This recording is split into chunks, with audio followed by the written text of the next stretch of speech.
La pandemia aceleró el uso de la tecnología en el mundo. El trabajo y la educación fueron posibles gracias a las distintas plataformas y herramientas de la comunicación. Su uso se ha extendido a la atención de la salud, ayudando a romper la barrera de la distancia, tiempo y espera para la atención médica.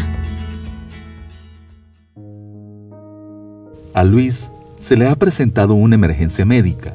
Se ha visto en la necesidad de visitar un hospital, pero para ser atendido tendrá que esperar una fila enorme, por lo que su atención va a demorar. El hijo de María necesita ser atendido por un pediatra. Esto le llevará tiempo para ir y volver, además de un periodo de espera para que pueda ser atendido por el doctor.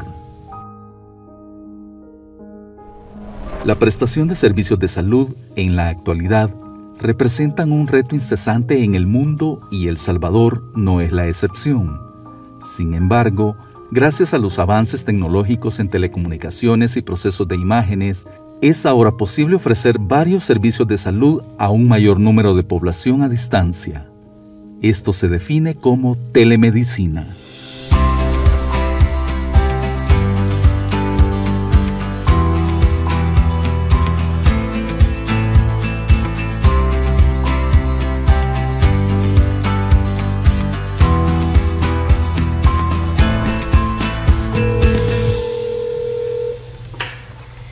Telemedicina, buenos días. Doctor Rivera le saluda. ¿Con quién tengo el gusto? Con Patricia Argueta. Ok, cuénteme, ¿con qué le puedo ayudar este día?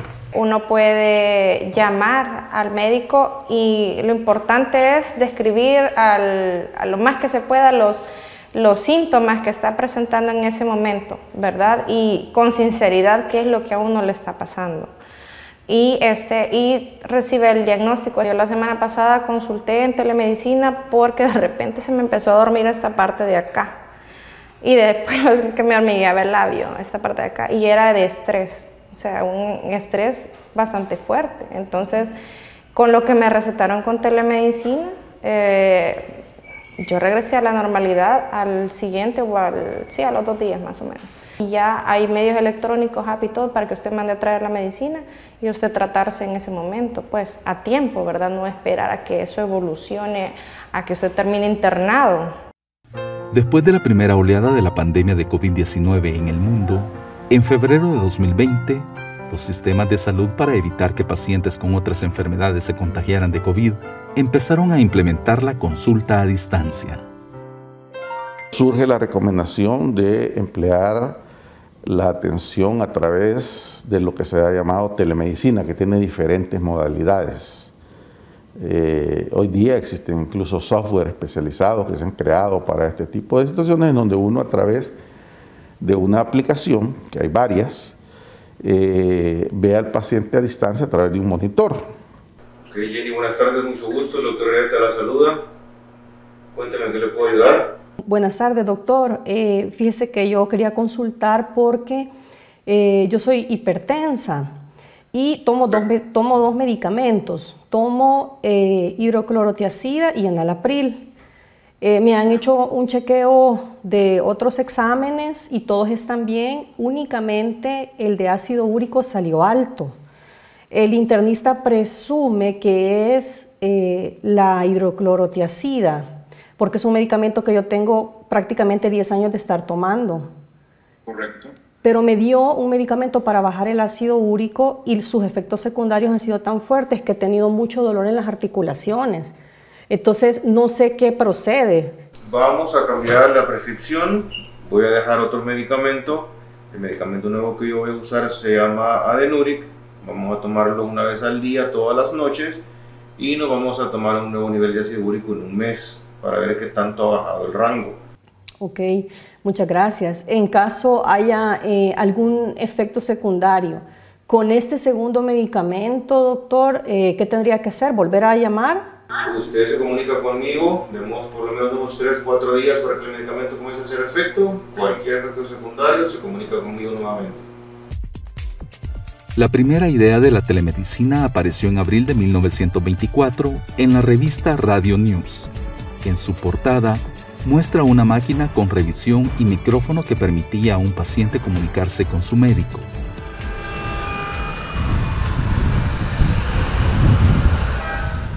nosotros podemos brindar desde las cosas más básicas, que son llamadas telefónicas, que ahora, digamos, se han formalizado un poco más en cuanto a la estructura de la cita, ¿verdad? Antes era una llamada como casi que de amigos, ¿verdad?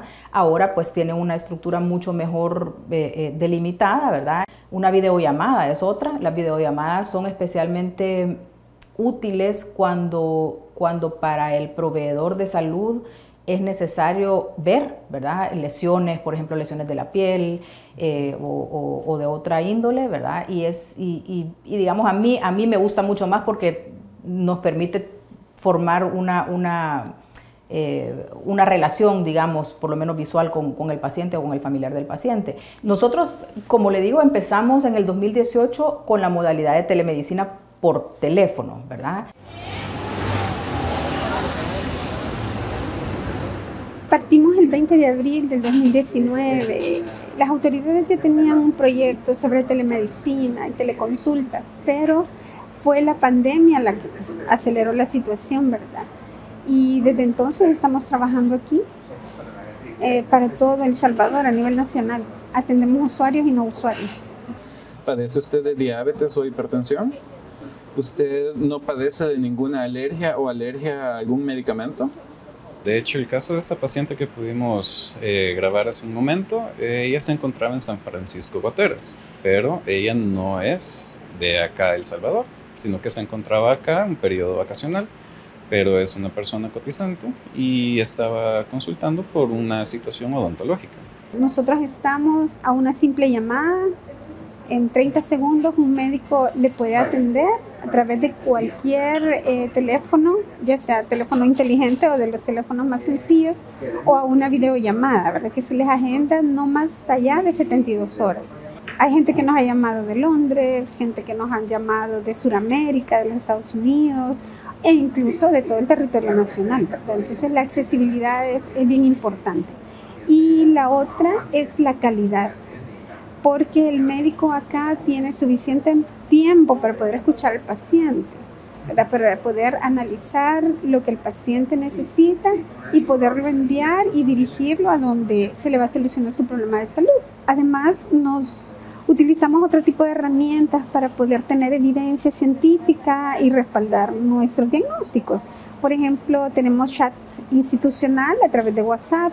El paciente nos envía su información, exámenes, documentos, nos envía fotografías, videos, ¿verdad? Con todas las medidas de bioseguridad y ciberseguridad que tiene el paciente para poder resguardar su información con los más altos niveles de confidencialidad. Entonces, el médico con todo eso se apoya para poder hacer un diagnóstico y poder determinar si el paciente puede seguir manejándose desde acá, desde telemedicina. Ventajas de la telemedicina: mayor acceso a la atención, disminuye el riesgo de propagación de enfermedades, reducción de costos en servicios médicos, atención remota para personas con discapacidad o adultos mayores. La medicina evoluciona constantemente. No nos podemos quedar solo con lo que aprendimos anteriormente. Estamos en una época de cambio constante. Esto lo que ha hecho es tratar de acoplarnos a una situación nueva y viendo hacia el futuro nuevas opciones para poder brindar atención, no necesariamente solo de forma presencial y ante ciertas patologías que se pueden tratar de una forma virtual. Pero, ¿qué casos y qué especialidades se adaptan mejor a la atención médica a distancia? Entre ellas están consultas de medicina general, pediatría, dermatología, consultas oftalmológicas y seguimientos a pacientes con enfermedades crónicas como diabetes e hipertensión. Se consideran 3 tipos de telemedicina. Monitorización de pacientes a distancia. Esto permite controlar en sus casas a los pacientes con enfermedades crónicas. Se consigue a través del uso de dispositivos que recopilan datos sobre niveles de azúcar en sangre, presión arterial y otros signos vitales. Tecnología de almacenamiento y envío. Consiste en el almacenamiento de datos clínicos para su envío a otros centros médicos. Por ejemplo, así se pueden tomar imágenes de rayos X en el ambulatorio y enviarlas al momento a un centro especializado para su interpretación. Telemedicina interactiva. Este tipo de telemedicina permite a médicos y pacientes comunicarse en tiempo real. Básicamente se trata de una videoconferencia para la cual el paciente puede quedarse en su domicilio.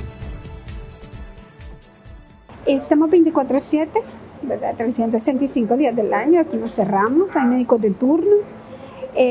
Tenemos 52 médicos acá en Ciudad de la Montserrat, tenemos 20 médicos en las clínicas comunales y algunos especialistas que no tengo el dato, ¿verdad? Pero sí son varios en el Hospital de Oncología, en el Hospital de Especialidades. Estamos acostumbrados a examinar a nuestros pacientes, o sea que no acostumbrados, somos entrenados. La medicina clínica se basa sobre todo lo que practicamos aquí en Latinoamérica, en donde hacemos uso de la clínica, donde tenemos que ver desde la apariencia del paciente, el olor del paciente, y luego ir a palpar vísceras abdominales como hígado y vaso, a escuchar el corazón, a ocultar los pulmones. Desventajas de la telemedicina. Preferencia por la atención presencial. Falta de equipo tecnológico. Ausencia de señal de internet. Limitaciones para el tratamiento de algunas enfermedades. Al principio fue un poco difícil para los médicos porque se sentían un poco inseguros de no tener al paciente y no poderlo tocar, pero nosotros dentro de nuestra formación de médicos aprendemos en los primeros años de pregrado de que la anamnesis, es decir, la historia clínica, nos da el 85%, en una modalidad presencial nos da el 85% del diagnóstico. Acá no, acá el 100% de la historia clínica. El médico se vuelve muy perspicaz, ¿verdad? Muy investigativo, aprende a poderle extraer la información necesaria al paciente. Si yo como proveedor soy capaz de enseñarle que le estoy solucionando un problema y usted no se va a tener que movilizar, no va a tener que gastar gasolina, no se va a tardar 3 horas en ir y venir y después ir a la farmacia, ir al laboratorio, ir a no sé dónde, sino que todo se lo puedo solucionar en una llamada que en promedio duran 7 a 10 minutos, ¿verdad? Entonces es algo que la población va a aceptar, pues, ¿verdad? Y lo hemos visto mucho, lo hemos visto muchísimo durante la pandemia. Nosotros pasamos de atender, antes de la pandemia atendíamos un promedio de, ni siquiera promedio, creo que cuando más atendíamos eran menos de 50 llamadas al mes y llegamos a picos de miles de llamadas. En El Salvador no existe una regulación que desarrolle el marco legal para la telemedicina. No obstante, para su apropiada implementación y máximo aprovechamiento, es necesario establecer reglas claras sobre el expediente clínico electrónico, consultas en línea, pago a los profesionales, protección de datos, manejo de información sensible, mecanismos de vigilancia y responsabilidad de los profesionales de la salud. Realmente no existe una ley de telemedicina en el país, ¿verdad? Yo creo que en Centroamérica no la tenemos. Pero el instituto como tal sí tiene sus normativas, tiene ya su normativa de telemedicina, tiene sus lineamientos ya pues autorizados por el Consejo Directivo y por la Dirección General, que es la que más nos ha apoyado en todo eso, ¿verdad? Entonces sí se han ido haciendo pues los documentos necesarios para el respaldo, ¿verdad? Esperando pues que esto se vuelva ya una ley, ¿verdad? Porque la verdad es que la ciberseguridad es un punto bien delicado de todo esto. En otros países sí. En otros países sí está normado y hay guías muy claras y mucho tiene que ver con la confidencialidad de la información, ¿verdad? Esa es una cosa de la que no habíamos hablado antes, pero eso sí es un tema que debe de estar sobre la mesa porque la información de salud le pertenece al paciente, no le pertenece a la institución, ¿verdad? Nosotros la manejamos y nosotros somos responsables por manejarla bien y por ser discretos y por guardar un secreto profesional, si lo queremos llamar así, ¿verdad? El tema de la internet es un tema muy deficitario en El Salvador, extremadamente deficitario. De hecho, hay estudios mostrando que apenas el 57% de la población tiene acceso a Internet, y esto principalmente en los grandes núcleos urbanos. La calidad del Internet, el acceso a Internet, ¿verdad? Y también la tecnología que se requiere, expandir la Internet para las 4 esquinas de este pequeño país, debe ser uno de los objetivos de cualquier administración que haya, ¿verdad? Y que esto significa que tiene que ser un servicio accesible, sostenible, ¿verdad? Para que, no solo para la salud, para la educación y otras cosas, ¿verdad? A distancia. Para ampliar la cobertura médica en el país y brindar asistencia sanitaria a través de la implementación de la telemedicina, a la población de todos aquellos rincones del país donde no se encuentran especialistas, se requiere un verdadero compromiso de país. Para el desarrollo de esta herramienta es importante la creación de un marco normativo específico que regule aspectos puntuales de este servicio, como son el cuidado de los datos personales y de salud del paciente, confidencialidad del expediente clínico y en el manejo de las consultas, diagnósticos, tratamientos, pronósticos, datos de su enfermedad y el proceso de pago a través de plataformas electrónicas.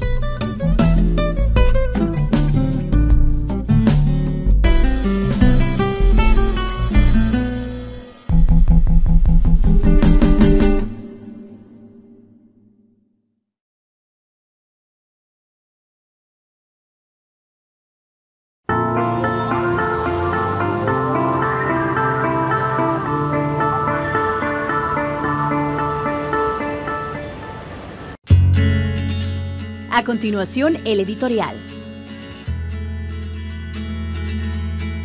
Hace poco más de 5 años, el 29 de marzo de 2017, El Salvador vivió un día histórico. Ese día la Asamblea Legislativa prohibió la minería metálica en el país, convirtiéndose en el primero en el mundo en prohibirla en todas sus modalidades. Fue un triunfo histórico de las comunidades que lucharon por años y que les costó hasta la vida de varios de sus miembros. Fue una victoria también de las organizaciones que acompañaron a la población para proteger sus fuentes de agua. Pero el gran ganador de esa gesta fue el país entero, fue todo el pueblo salvadoreño, porque se demostró que en la situación medioambiental del país, la minería metálica traería a la larga más daños que beneficios, porque se demostró que nuestro país tiene un territorio altamente vulnerable, que estamos al borde del estrés hídrico y que la industria minera sería un tira de gracia para rematar esta situación. Lamentablemente, ahora hay signos que hacen que se piense, es que no aprendimos la lección. Primer signo. Desde mayo del año pasado el país pasó a ser miembro del Foro Intergubernamental sobre Minería, Minerales, Metales y Desarrollo Sostenible. ¿Para qué queremos pertenecer a una instancia donde están países que tienen minas si nosotros no vamos a tener? Segundo signo. El 26 de octubre, siempre del año pasado, 2021, la Asamblea Legislativa con mayoría oficialista aprobó la Ley de Creación de la Dirección General de Energía, Hidrocarburos y Minas. Entre las funciones de esta dirección está autorizar, regular y supervisar el funcionamiento de quienes participen en actividades de minería, sin distinguir entre la minería metálica y la no metálica, como dijeron. Además, hay otras funciones que la relacionan con la minería metálica. Entonces, si no vamos a tener minería metálica, ¿por qué se creó esta nueva dirección? Tercer signo. Hay una sentencia reciente de la Sala de lo Constitucional actual, ante una demanda de inconstitucionalidad por la concesión de ANDA a la familia dueña para que extraiga agua del subsuelo para un megaproyecto urbanístico, Ciudad Valle del Ángel, en una zona de recarga hídrica en el municipio de Apopa. La concesión es por 200 litros de agua por segundo, es decir, 12.000 litros por minuto, 720.000 litros por hora, que equivalen a 17.280 metros cúbicos al día, más de 4 veces el máximo que se aprobó en la Ley General de Recursos Hídricos. Pues la sala sentenció que las aguas subterráneas y freáticas que yacen bajo terrenos privados no son de uso público y por tanto las concesiones para su explotación no necesitan aprobación de la Asamblea Legislativa. Incluso contradice a la misma Ley de Recursos Hídricos, porque en su artículo 5 dice que el agua del subsuelo es de uso público. Pero lo importante es que esta jurisprudencia puede aplicarse también a los metales. Si están en terreno privado, el oro, la plata, no necesitan concesión de la Asamblea. Estos son 3 signos que dan pie para pensar, ¿será que este gobierno está pensando en explotar la minería metálica? Si a esto le sumamos algunos movimientos sospechosos que pobladores del departamento de Cabaña están viendo en la zona donde estaba el campamento minero de Pacific Rim, si a esto se añade que las finanzas públicas están en crisis y que se necesita dinero, entonces pudiera ser que la amenaza de la minería metálica no ha desaparecido en el país. Y hay que estar alertas y atentos.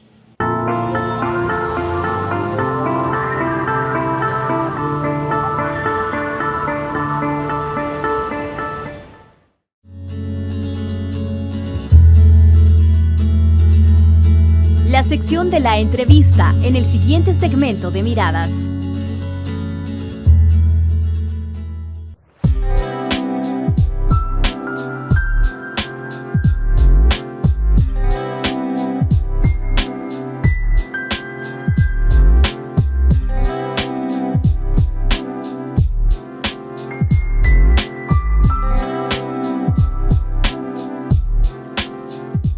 Hola amigas y amigos, bienvenidos a la sección de la entrevista de su programa Miradas. Este día tenemos como invitada a una vocera del Movimiento de la Salud, Salvador Allende, para hablar sobre el tema del área de la salud durante el gobierno de Nayib Bukele. Bienvenida, doctora, y gracias por estar con nosotros en la entrevista. Saludos cordiales a toda la audiencia de parte del Movimiento por la Salud, doctor Salvador Allende, Alames El Salvador. Cuéntanos, doctora, ¿qué análisis se puede hacer después de 3 años ya de gestión del gobierno de Nayib Bukele en el tema del área de salud? Quizás hablando un poco cronológicamente sobre el tema.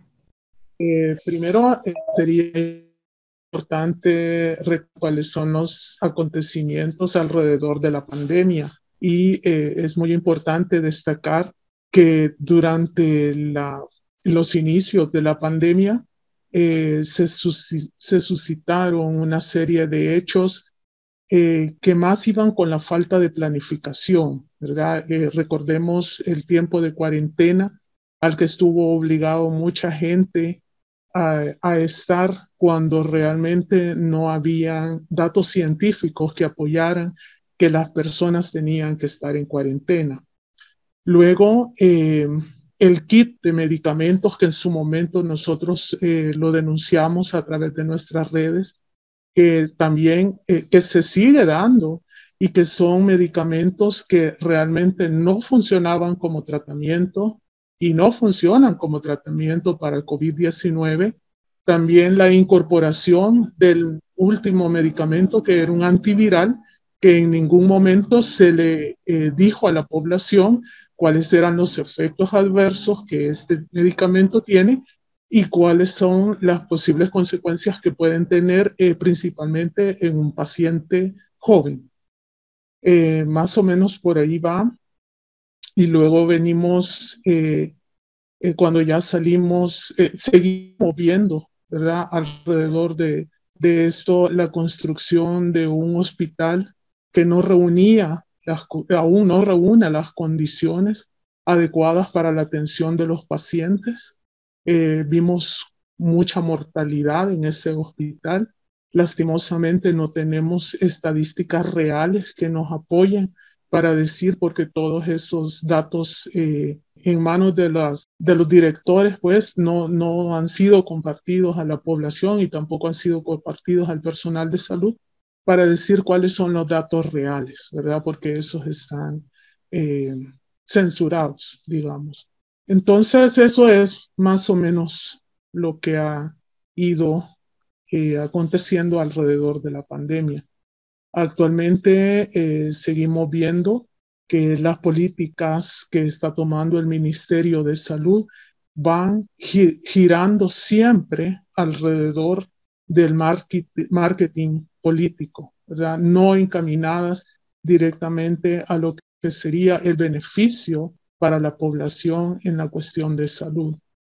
Todas las acciones que hemos estado viendo no están planificadas, no llevan un orden. Hasta la fecha no conocemos una política nacional de salud 2019-2024, ni un plan nacional de salud, por lo que no podemos realizar una evaluación sanitaria adecuada para decir cuáles son las acciones que hace falta cumplir. Sí, con respecto al tema de la infraestructura de hospitales, del sector público, ¿cómo se encuentran ahora, doctora? Dice que nosotros, de hecho, hemos estado, hace unos 15 días, hemos hecho un sondeo entre el personal de salud y en la encuesta, precisamente una de las preguntas era precisamente al respecto de esto. Y leo literal. Después de 2 años y se han identificado mejoras en la infraestructura. ¿Considera usted que se han identificado mejoras en la infraestructura de su lugar donde trabaja? Y el 40% respondieron que muy pocas, el 46% respondió que ninguna y el 14% de los entrevistados respondieron que sí, que han habido mejoras. Como repito, estas mejoras han sido dentro de la infraestructura hospitalaria y de unidades de salud, han sido más como por marketing, pues hay áreas en las que las mejoras han sido pintar el salón. Había un lugar en el hospital de maternidad, el hospital que atiende a las señoras, donde lo único que se había hecho era una sala de espera y se había pintado el área y se había colocado 2 sillones. Entonces son como cambios en la infraestructura, pero cosméticos. Hemos visto también los rótulos que han puesto a la entrada de cada de los hospitales, como los han pintado, y eso ha sido todo. Pero mejoras sustanciales en la infraestructura no hemos podido ver. Y en cuanto al acceso a medicinas, medicamentos, doctor. Ese es otro gran problema que se ha tenido a lo largo de toda esta gestión, porque realmente no se ha avanzado mucho en eso. Hay un desabastecimiento de medicamentos en los hospitales y en las unidades de salud, medicamentos que son básicos como metformina, acetaminofén, enalapril, que son los que nos sirven a diario para para controlar las enfermedades crónico-degenerativas. No hay, ¿verdad? A veces hay, a veces no hay. Y la otra cosa que hemos visto, y que esto incluye al Seguro Social, es que hay medicamentos que no son de casas farmacéuticas reconocidas. Nosotros hay medicamentos que son de buena calidad y de mala calidad, y hasta hoy medicamentos que nunca habíamos visto esas casas farmacéuticas, que no sabemos si han tenido un control de calidad adecuado, si la oficina de medicamentos tiene como la evaluación de esos medicamentos que digan que sí se pueden usar y que tienen los principios activos y que reúnen todas las condiciones. Esa es otra cuestión que también hemos visto.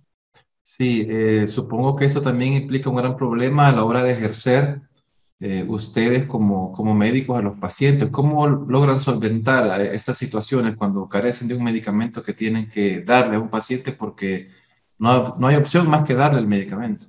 Cuando nosotros estamos dando el tratamiento, siempre monitoreamos al paciente para saber cómo le está cayendo este medicamento, si le está haciendo efecto. Y si es un paciente que está cumpliendo con su tratamiento, su dieta, y a pesar de eso, el medicamento, si a pesar de eso el paciente no mejora, lo que podemos pensar es que el medicamento no le está haciendo efecto porque no es de buena calidad. No es lo mismo utilizar medicamentos éticos que medicamentos comerciales. En ese sentido, lo que nos queda es recomendarle al paciente, aparte de que cumpla su tratamiento, si en algunos momentos puede comprar medicamentos que son de mejor calidad. Hay personas que pueden, pero la mayor parte de la población no puede hacerlo. Y tienen que, ni modo, pues, a consumir el que está en la unidad de salud. Volviendo quizás al tema del COVID y la pandemia, doctora, ¿qué análisis o cómo considera usted que se ha manejado este tema de la pandemia y cómo estamos ahora en estos días que ya muchos dicen que tenemos una quinta ola de COVID? Sí, nosotros, y esa es otra de las preguntas que hicimos hace 15 días, cuando nosotros les preguntamos a nuestros compañeros y compañeras en el sondeo que se hizo, que si la atención en IRAS o griparios actualmente había incrementado o ha disminuido, y el 42%, hace 15 días aproximadamente fue esto, el 42% dijo que había incrementado y el 31% dijo que han disminuido y el 27% que se ha mantenido. Esto quiere decir, nosotros hacemos este tipo de sondeos porque no tenemos datos fidedignos. Hasta hace poco, en esta semana, en los periódicos, hemos visto que se ha reportado, que incluso se reportó un día que habían habido 500 casos en un solo día. Entonces, como le digo, no tenemos así como estadísticas reales que nos apoyen cómo va los datos de COVID, más que los que nosotros recogemos de voz de nuestros compañeros y compañeras. Pero sí, para empezar, ha sido un gran error decirle a la población, quítense la mascarilla, porque ya no hay nada. Mucha de la gente se ha confiado y aquí están las consecuencias, una quinta ola de COVID, que en muchos casos, posterior a la vacunación, en muchos casos han sido, los casos ya hoy han sido leves, pero recordemos que siempre hay adultos mayores que se complican y por eso es que el hospital Saldaña está ahorita lleno de pacientes ingresados de COVID. Pero aunque ya no se complican los jóvenes, recordemos también que son jóvenes que están en edad productiva. Quiere decir que si en una oficina hay 10 personas y de esas 10, 8 se enferman, 8 incapacitados. Entonces no se han enfermado grave, pero disminuyó la producción porque hay 8 incapacitados por 15 días. Hoy ya nos están dando las incapacidades por 21 días como se habían dado antes, sino que por 15 días con prueba de COVID comprobada.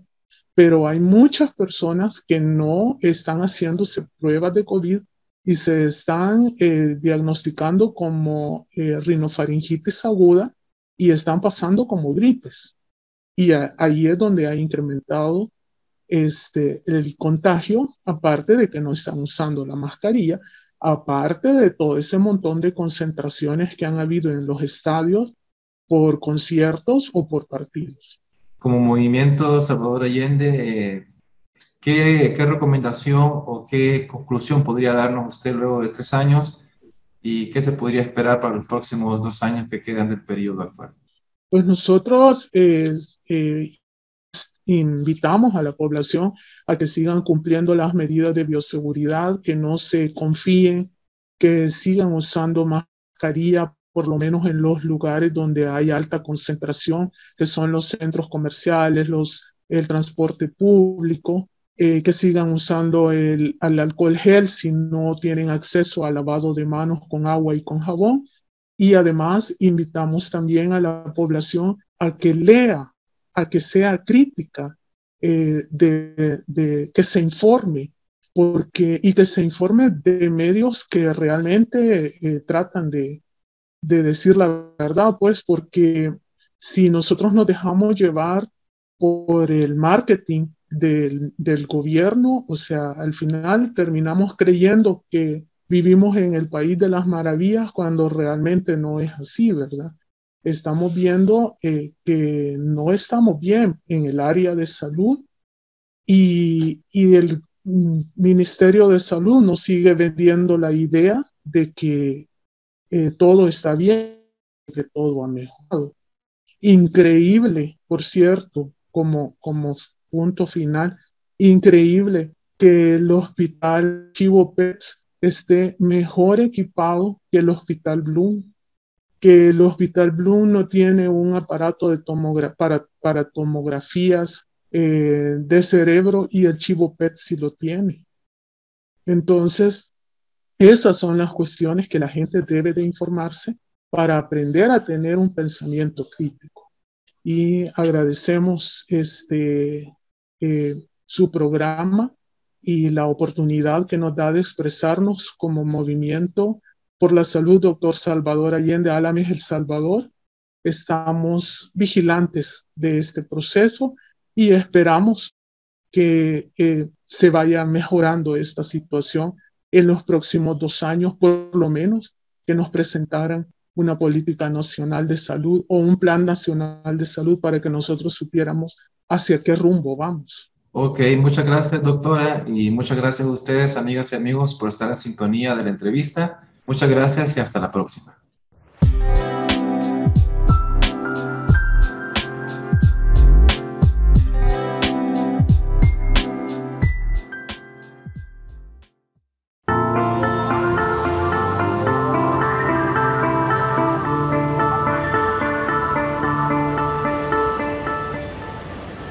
El jueves 23 de junio, en el Auditorio Segundo Montes de la UCA, se desarrolló un acto conmemorativo por el Día de las Naciones Unidas para la Administración Pública.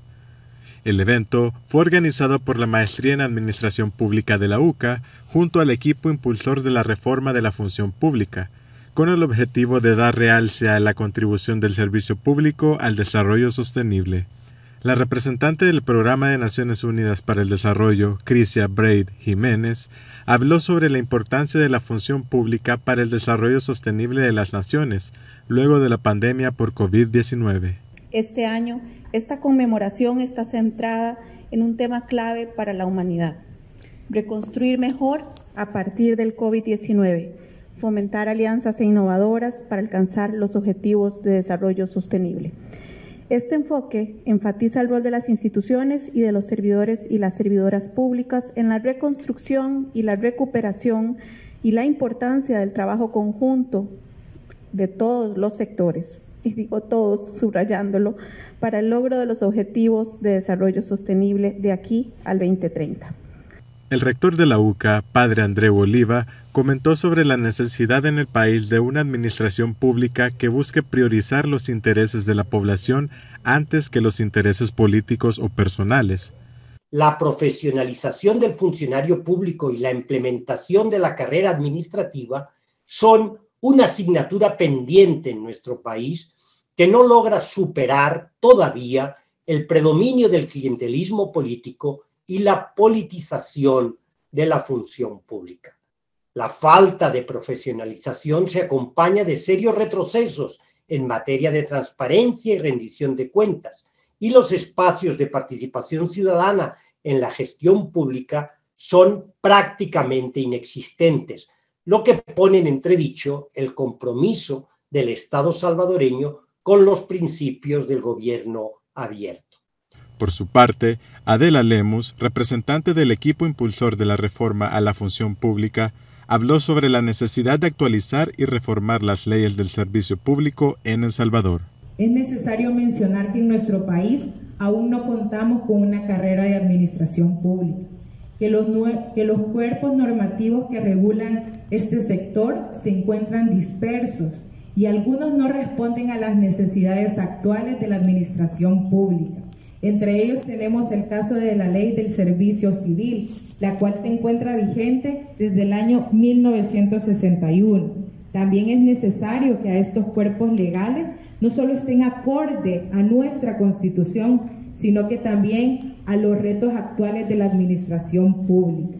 Es importante que también se les incorpore los estándares internacionales incorporados por organismos internacionales y presentados como el Centro Latinoamericano para la Administración Pública, de la cual nuestro país forma parte desde 1992 y que tiene una apuesta decidida por una administración pública honesta, imparcial, eficiente en toda la región. En el evento, el equipo impulsor de la reforma de la función pública entregó a la UCA y al PNUD un documento explicativo del proyecto de ley de servicio público y finalmente se pasó a un conversatorio con egresados de la maestría en Administración Pública de la UCA para debatir y opinar sobre la profesionalización del servicio público en El Salvador.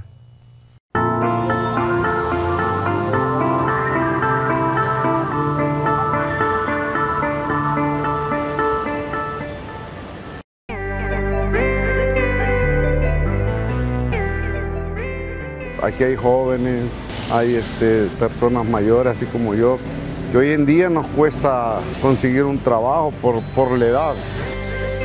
Ya tengo casi año y medio de ser profesional y aún así ni siquiera he recibido una llamada para una entrevista de trabajo de mi área. Yo llevo laborando acá en la plataforma de Uber Eats desde hace 6 meses. Pues lo tomé como opción luego de que me quedara sin empleo.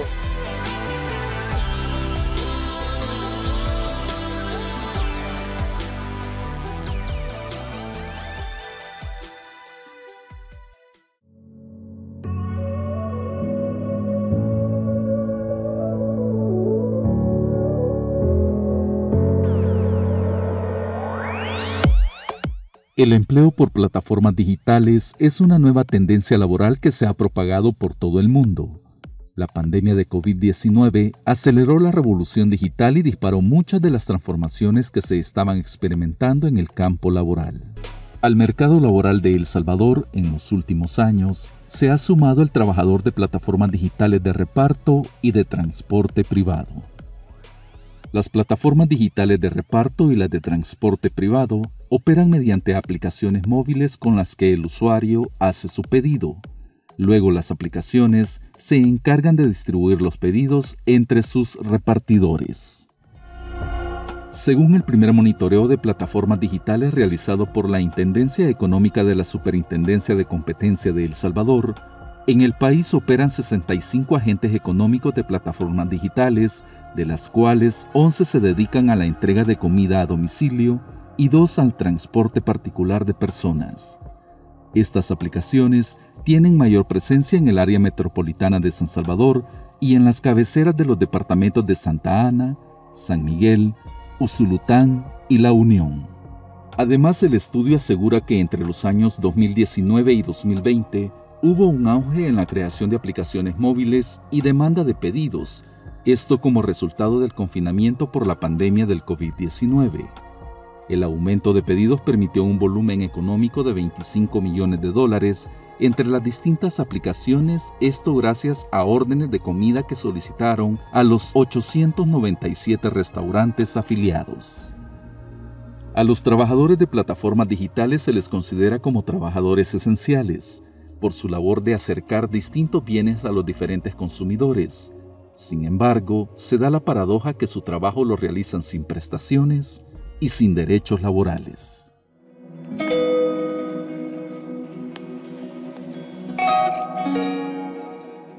El programa Miradas solicitó una entrevista con el titular del Ministerio de Trabajo para conocer si esta institución está reaccionando a través de una política en la cual se regule y reconozcan los derechos laborales que ameritan los trabajadores de plataformas digitales de reparto. Sin embargo, la Unidad de Comunicaciones del Ministerio de Trabajo no dio respuesta a nuestra solicitud. También se solicitó entrevistas con representantes de algunas empresas que trabajan bajo este modelo.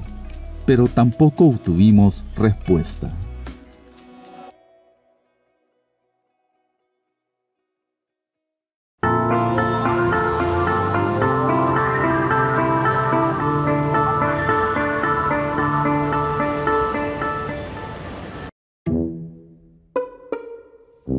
Doña Rosita ha hecho una compra en el mercado de $50. Ha llenado su cesta con carne, frutas, verduras, pan y otros alimentos. ¿Pero podrá comprar el año que viene lo mismo al mismo precio? ¿O su poder adquisitivo disminuirá debido a la inflación?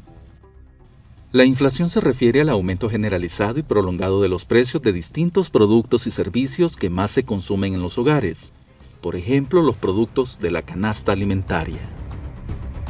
Cuando hablemos de canasta básica alimentaria, hablemos de solamente 22 productos alimenticios, que tiene grasa, que tiene hortalizas, verduras, que tiene granos básicos, algunas frutas como la naranja, el guineo, el plátano, cereales y carne, y paremos de contar. Bueno, y la leche fluida. El costo de la canasta básica alimentaria se ha incrementado, según los datos de la Digestico, de estadísticas, en $14. Otras investigaciones establecen que ese precio, o sea que el costo de la canasta básica alimentaria se haya incrementado entre $10 a $16 con respecto al año pasado. Estamos en una situación de emergencia de la situación familiar ante la crisis que implica este tema de la inflación y el deterioro de las capacidades adquisitivas de la gente.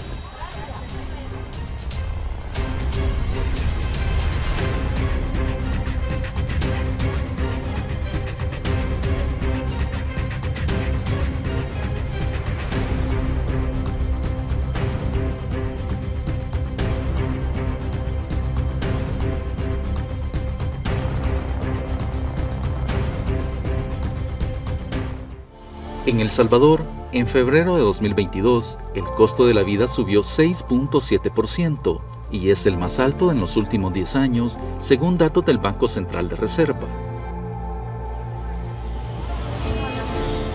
Los salvadoreños lo sienten directamente en el bolsillo, especialmente las familias más vulnerables que destinan gran parte de su presupuesto a las necesidades básicas. Pero, ¿cuáles son las causas por las que suben los precios de bienes y servicios e incrementan el costo de la vida? Razones por las que suben los precios. 1. Encarecimiento de las materias primas y su demanda aumenta porque cada vez se produce más. Por ejemplo, el petróleo. Este es el principal generador de inflación, ya que si su precio sube, suben todos los productos y servicios, ya que será más caro producirlos y transportarlos. 2. Por el aumento a los salarios, y con esto las personas tienen más dinero para gastar. Por otra parte, las empresas suben sus costos porque les pagan más a sus trabajadores. La tercera razón es porque hay una demanda de productos y la existencia de bienes no da abasto.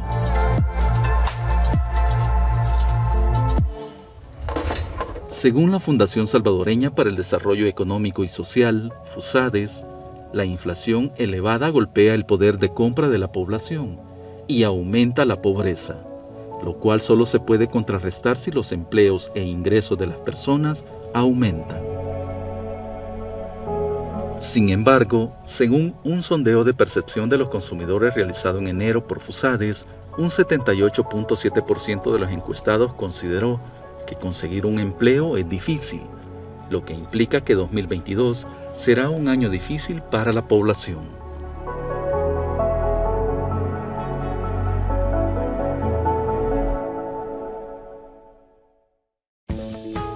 En el próximo Miradas, alrededor de 70 familias, quienes por décadas han ido construyendo sus vidas gracias a la agricultura, la ganadería y a la pesca, hoy se ven obligados a ceder sus propiedades al Estado para construir el Aeropuerto del Pacífico,